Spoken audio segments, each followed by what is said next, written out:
Assalamualaikum warahmatullahi wabarakatuh. Perkenalkan, nama saya Alifa Rusrian dengan NIM 112210852. Saya membuat video untuk mata kuliah Manajemen Keuangan Sektor Publik. Di sini saya akan menjelaskan pajak sebagai penerimaan terbesar negara Republik Indonesia. Yang pertama ada definisi pajak.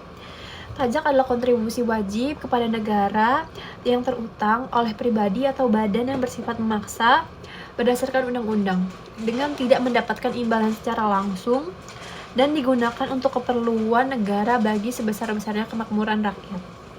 Sederhananya, pajak adalah iuran wajib yang dibayarkan oleh warga kepada pemerintah untuk membiayai berbagai kegiatan negara. Lalu selanjutnya ada konsep pajak. Yang pertama ada wajib pajak, individu atau badan hukum yang berkewajiban membayar pajak. Yang kedua ada tarif pajak, persentase yang digunakan untuk menghitung jumlah pajak yang harus dibayarkan. Yang ketiga ada basis pajak, objek yang dikenakan pajak seperti penghasilan, harta, atau konsumsi.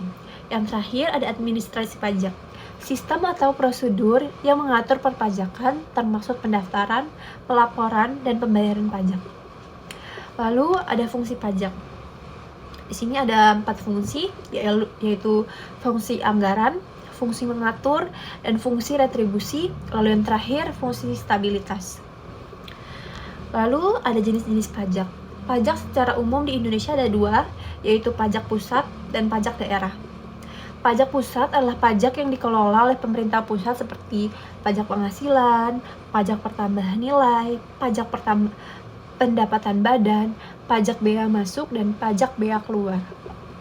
Lalu pada pajak daerah, pajak yang dikelola oleh pemerintah daerah seperti pajak bumi dan bangunan atau PBB, lalu pajak kendaraan bermotor. Contoh pajak dalam kehidupan sehari-hari yaitu ada pajak penghasilan. Saat Anda menerima gaji, sebagian besar dari gaji tersebut akan dipotong sebagai pajak penghasilan. Lalu yang kedua ada pajak pertambahan nilai. Ketika Anda membeli barang atau jasa yang tertera sudah termaksud dengan PPN. Lalu yang ketiga ada pajak bumi dan bangunan. Setiap tanah dan bangunan wajib membayar pajak setiap tahunnya. Lalu yang terakhir ada pajak kendaraan bermotor. Setiap pemilik kendaraan bermotor wajib membayar pajak kendaraan setiap tahunnya. Berikut video penjelasan singkat dari saya tentang pajak sebagai pendapatan terbesar negara Republik Indonesia. Kurang lebihnya mohon maaf. Wassalamualaikum warahmatullahi wabarakatuh.